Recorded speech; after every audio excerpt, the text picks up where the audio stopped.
Hello. Today I'm going to be talking about anal fissures. It's something that I'm suffering with, and I decided to film this video because there's not much content available on YouTube or just in general about suffering with anal fissures and the journey that's involved in it. A lot of people who are suffering with it feel like they're suffering alone. They feel ashamed to talk about it. On top of that, people who don't have it look at people who do have it and just think it's a little cut. What are you complaining about? Just suck it up. They don't understand because it's not an injury that you can show them. It's not like I broke my arm. Here, look at it. I mean, it's in a cast. It's an injury that is hidden away inside your anus. And it's hard for you to talk about it. A lot of people suffer alone or suffer quietly, and it's soul crushing in a lot of ways. For me personally, it's obliterated my life, with the exception of my wife, who's been very supportive, and my close family. It's completely obliterated my ability to socialize. Go outside, go to restaurants, drive my car. My cars are like my passion. I can't even drive because the pain of sitting is so severe. The only place I drive myself is to the doctor's and back, and even that I have to pop some Advil for. So, that's really what I'm going to talk about in this video, is just my journey so far, where I'm heading, that it's okay to talk about these things. Because a lot of people, including myself, feel ashamed about it. I wanted to record this video. This is my 6 month of suffering with fissures, and I've wanted to record this video for about 4 months, and I just haven't because I didn't want people to know that I was suffering with it. Most people know now, the cat's out of the bag, I guess, because, people like to gab, but, yeah, that's my situation, I suppose. So let's jump right into the story of my situation. Maybe a lot of people who are watching can relate, maybe not, I don't know, but, yeah, so I've had fissures on and off, acute, for about 15 years of my life. That is, it would come, it would go, I'd suffer with it for a day or two, and it would be gone. And that is like a pain when you poop, like a knife pain through your anus, and then blood in the toilet, or on the stool, like streaking on the stool. That's something that I've dealt with on and off for years. And I went to the doctors, and they would always just tell me, eat more fiber, eat more fiber, eat more fiber. And I ate more fiber, I drank more water, and it would still come and go, completely inconsistent of what I ate or drank or whatever. But I never paid it a lot of serious mind because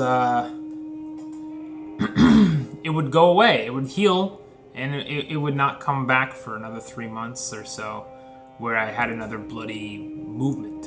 So, there's that. Multiple times over the years, the 15 years, I've gone to specialists, and they've told me nothing to do, just eat more fiber. That hasn't done me any favors up till now. So what else? So come to this year, it's 2017, and it's October now, but my story kind of starts in April, and that's where I started having a lot more blood in the toilet than usual, like filling the toilet with blood. Yeah, it was not pretty. And that went on, the knife pain and the blood, for a while. Probably a week or so, and the pain, the blood backed off, but the pain did not. And since then, I've been to the doctor many times. They've given me many different creams. They initially told me they misdiagnosed it as hemorrhoids, and then later it was properly diagnosed as fissures. And then I've gone through many creams that all failed me. Some may work for some people, so don't discount them. There's lots of people, like, I've spent lots of time Googling remedies for fissures, and a lot of people say, you know, the creams work for them. So camera just died there, but what I was trying to say is that some creams work for some people, they don't work for me, but you can't discount them because they do work for some people. I read something like there's a 70% success rate with diltiazem and nifedipine creams. So I've pulled out a bunch of my medicines here to just kind of show the amount of stuff I went through. This is a nifedipine cream, more nifedipine cream, and more nifedipine cream again. So I mean, I tried, right? Then lots of painkillers. I mean, we got lots of painkillers here. Didn't really touch the pain that much. It helped sometimes. This is diltiazem. I had 3 of these, and these were expensive actually. Like the nifedipines were covered by my medical benefits, but then the diltiazem was not, and they were $100 a pop. So not fun. This is proctocidal. This is what is that called? A hydrocortisone cream. That's like a steroid cream. All of these things I guess I didn't mention, but all these creams go up your butt, right? And you gotta apply it yourself. So not fun, that's for sure. More recently, I got a lidocaine, which is basically just to hold me over. It doesn't actually help healing, at least as far as I'm aware. It's just to help with the pain. It's a numbing agent, really. What else we got? We got Anusol Plus. This is the pain-killing, the extra strength pain-killing ones, which had some effect, but not too much. Here's some more cream. This is pseudocreme cream. This is just more suppositories. I've got this new one here. It's called nortriptyline, which is supposed to help with the nerve pain related with the fissures. Not too effective. And here's wheatgrass, because I did a wheatgrass thing, but it didn't work either. I also did the sitz baths and all that type stuff. I feel like I'm kind of jumping all over the place. Sorry, I guess I'm kind of scatterbrained. It's hard to focus with the pain. Actually, I'm in a lot of pain right now just sitting here, but I wanted to film this video. So, moving on, where was I in my story? I went to the doctor multiple times. I got all these different medications. None of them were effective. Tried all of them. I also tried the high-fiber diet. High-fiber diet combined with lots of liquids. I tried an all-liquid diet, which was like clear soups, like chicken noodle soup, or no, just chicken broth, not noodles, like no solids at all. I also tried a juicing diet that was having carrots, beets, and apples blended into a juice and drinking that every day. That was my only source of food for 3 weeks. Hello. Yeah, my camera just died again, so I had to go wipe all the memory off of it in order to continue this. I'll try to remember where I was. Actually, I got a list here on my computer, which is right in front of me. I was talking about the juicing diet. So I did do the juicing diet. Didn't work for me. The whole idea with the juicing diet was that if you only have a liquid stool only, your sphincter will not have to open as much, therefore allow the fissure to seal itself. Unfortunately, it didn't work for me. Some people did say they had success with that. I did not. I guess it all depends how severe your fissure is, right? I think maybe if you have an acute fissure, that'll just work for you. If you have a chronic fissure being a fissure you've had for more than 6 weeks, then you never know. It might work. Didn't work for me. So what else? I tried the Metamucil twice a day. I tried this stuff here. This is called, where's the lens? Clearlax. This is in Canada, right? I'm in Canada, so it's called Clearlax here. I think in the States it's called Miralax. But, well, I'm not even going to get into the ingredients, but they all contain the same ingredients. I did research that. I also tried calming teas like chamomile to try to relax the sphincter because, well, maybe I didn't touch on it, but the sphincter, part of the reason the fissure won't heal is because the sphincter is so tight.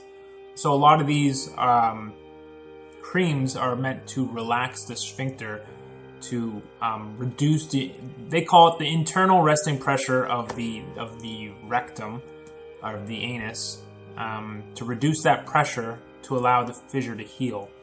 Unfortunately, none of them work for me, but they could work for some people. The calming teas was one suggestion I had online. Didn't work for me. I tried the magnesium capsules. That's these guys here. I don't even remember if I already talked about it in this video. I've done multiple takes. But yeah, magnesium capsules. These come in 400 milligram capsules, but I took 1,000 milligrams because that was the only thing that helped with reducing spasms. I haven't even touched on. Oh man, I didn't even touch on the symptoms yet. Let me get back to the symptoms in a minute. So I tried the magnesiums. I tried the steroid suppositories, and of course I tried all the creams. None of them worked for me. To touch on, I should have touched on the symptoms earlier, but I didn't. So the symptoms I feel are well, you've got the burning when you first have a movement, combined with the glass cutting, the bleeding. Although for me the bleeding has backed off, but I still have all the other symptoms.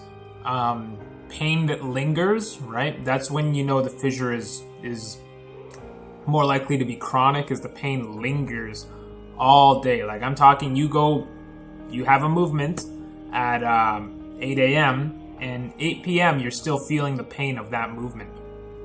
And that's chronic. That's not like a little acute fissure where you have a movement, it hurts for 5-10 minutes after you go, and then you're like, I'm good.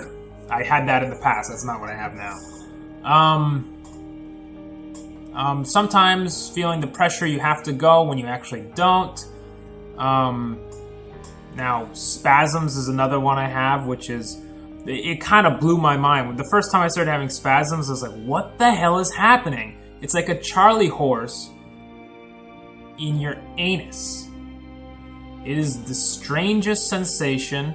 It hurts so much, and the only thing that really helped was like soaking it in hot water or laying on the heating pad. What else? Okay, the other symptom that I had, well, when I told the doctor this, he was like, that's strange. I have tingling sensations that radiate down into my thigh and into my scrotum sometimes, and the perineum, which is like the skin between the scrotum and the anus.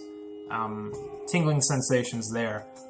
When I told the Colo-Rectal Surgeon this, he said that was strange, but when I talked to other doctors, they're like, it's not strange at all because your anus is clenched very tight because of the fissure, and that is what's causing nerves to get aggravated down there. So my story is kind of all over the place, but I tried all those. I went and saw the Colo-Rectal Surgeon. He told me with the tingling sensations along with everything else, he wasn't sure if it was a fissure or something worse, so we did a colonoscopy. Came back, there was no diseases or anything, just the fissure. So he gave me Botox injections, which is I believe it's literally the same stuff they do for like people who want to spruce up their face, and they put it into your internal sphincter, right? Which is what's clenching really tight and giving you all that pain, or not giving you all the pain, but preventing the fissure from healing. So I had that, and we gave that 2 months, and that didn't work either. So now we're in October, And I just had my pre-op today for a surgery for the fissure. So it's pretty frightening. I've never had surgery before. The doctor, he says, oh, it's, run-of-the-mill surgery. It's no big deal. I have to trust him and believe him, and I do believe him, but it's still frightening for me because I've never had surgery before. But next week, I'm going to be having the surgery for fissure. He told me that there's two options, and that he'll have to decide once he gets in there which is appropriate. One is the sphincterectomy, and the second option is flap advancement. So a week from now, a little over a week from now, I may film a follow-up video where I say what the heck happened after the surgery. So that is sort of my story of my pain, what I've been suffering with. Now, there's a whole other side to that I didn't touch on at all, which is the emotional tact, the holy shit, I cannot speak. The emotional pain you'll feel from it, right? Which I touched on a little at the start, which is that people don't understand, right? People don't understand what you're suffering with, and people can be judgmental and think you're over-exaggerating because it's something you can't see, but and you can't show them. You can't show them the pain. It's just sort of like, trust me, right? Even initially when I went to the doctors, they're kind of like, it doesn't really hurt that much, just take some Advil. It's like, I try not to curse in this video, but I was very upset when they're trying to tell me what I'm feeling. I know what pain I'm feeling. I know I'm in a lot of pain. So, there's that whole other side. For me specifically, the pain actually got so bad that I couldn't work. Like I said, it's October now, but in July I could no longer work. My job is programming, and I could no longer just sit at the desk and work. Not only was sitting extremely painful, but it was the being able to focus while sitting was even more difficult, and it was not fair to the company I'm working for to subject them to basically me not working for hours, just wincing in pain. But beyond that, I just can't do it. I just physically cannot be there. So I had to take sickness time to be off work, and that's when I had multiple creams, multiple visits to the hospital, then finally the Botox, or the colonoscopy, then the Botox, and here we are about to have the surgery. So very tough on my family. Very, very difficult. I'm also approaching the point of, the government here, this is Canada again, only provides 3 months of sickness benefits, so I'm at 3 months. It's, July, August, September. It's October 3rd right now. So we're just entering October, and the EI, which is our employment insurance, is about to run out. So literally I will have no way to pay my mortgage, which is frightening. I have a little bit of savings, but you're talking like a month's savings. I mean, in this day and age, it's hard to save money just in general. I'm sure everyone watching this knows that. I'll just insert this here because I forgot to mention it, but there's another thing that you suffer with beyond just the emotional is just the physical. Well, beyond the physical and the emotional is just the stuff you can do. You're very limited in what you can do, right? It prevents this illness prevents you from being able to go out. I think I mentioned already, my hobby is cars. I can't drive my cars. I can't even work on my cars because you're not supposed to lift up things more than 10 pounds.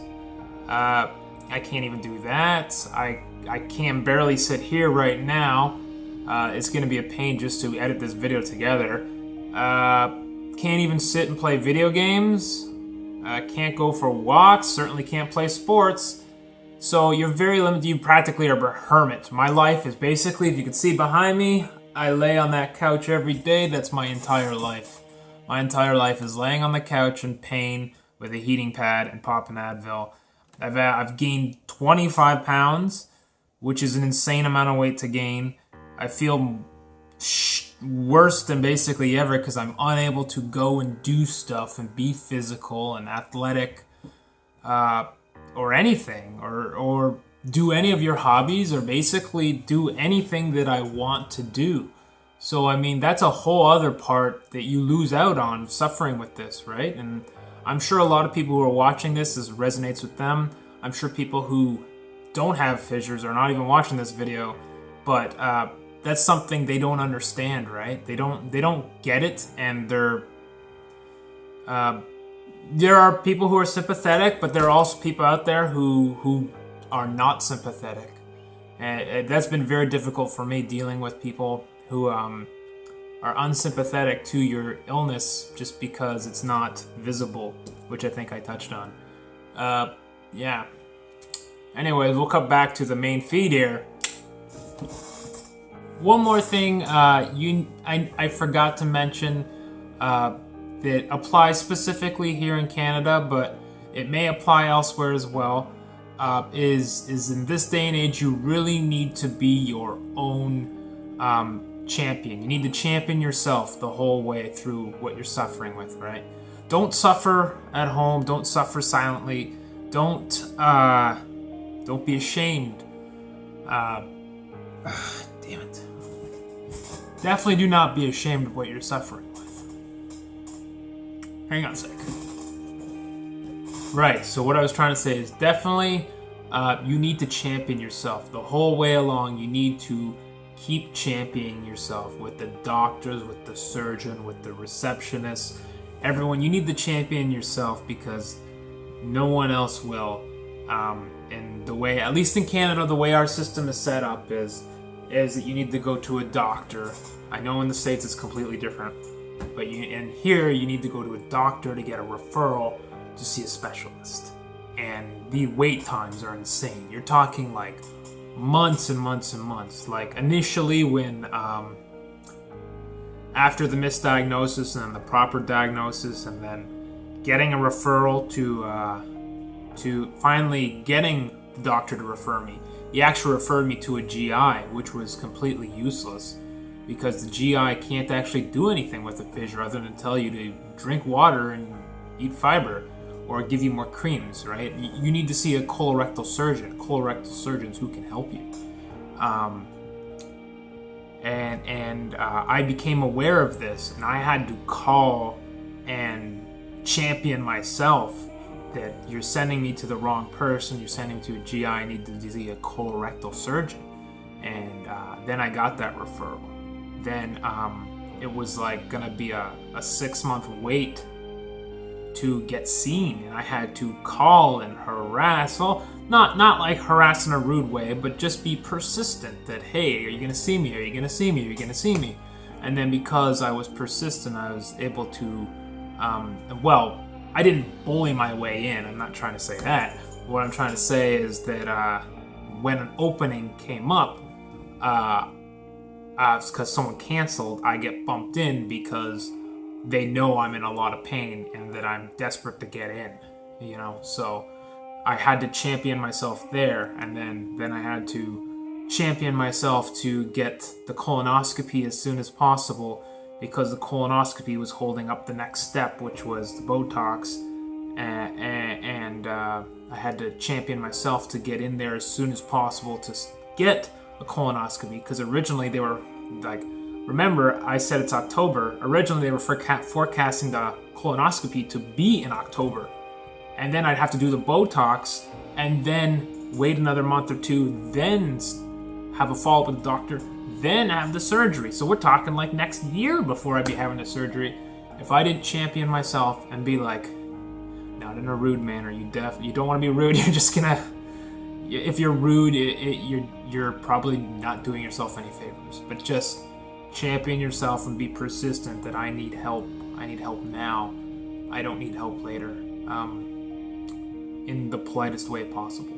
definitely don't be rude about it. But yeah, you gotta champion yourself, because no one else is gonna do it for you. Yeah, I just wanted to insert this here because I overlooked that whole part when I filmed this initially. Yeah, lots of stress, so much stress, and people not understanding. I wanted to make this video to reach out to the other sufferers, and you know, you can comment, we can talk. That's about it, really. I mean, I wish there was more to say. I really don't. Yeah. I'm kind of not making any sense here. I feel like there's a lot more to say, but it's just not coming to my mind right now. Let me scroll through my list here and make sure I've touched on everything.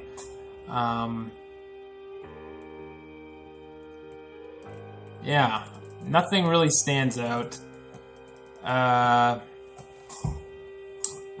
guess I should mention, like, I've also tried doing a lot of exercises and stuff. Someone mentioned that the sensations, the nerve sensations, could also be related to pudendal nerve issues.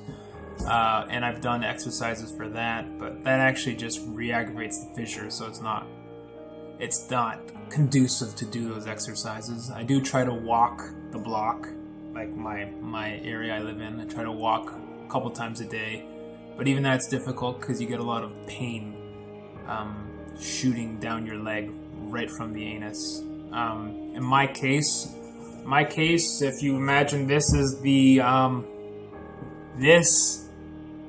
sphincter. My fissure is right here at the 6 o'clock position. At least that's what the doctor tells me. For me personally, I feel pain from the 6 o'clock right up to the 3 o'clock position, but he says there's nothing at 3 o'clock.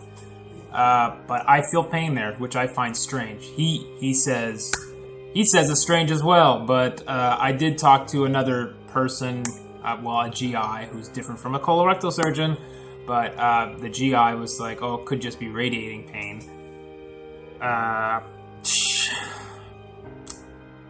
Yeah. I really don't know what else to say. I hope this video is at least watched by someone else who can find it helpful. Know that there are other people out there suffering, and that hopefully we can get through it. So if you watched this to the end, I know it's a long video, but thank you for watching. Please comment down below if you have anything you want to ask, or if you're looking for information. I tried a lot of different stuff. I can try to help you out in the comments, but I'm not a medical person at all. I'm a computer programmer who just happens to be ill. So I hope this does something for someone. Thanks for watching.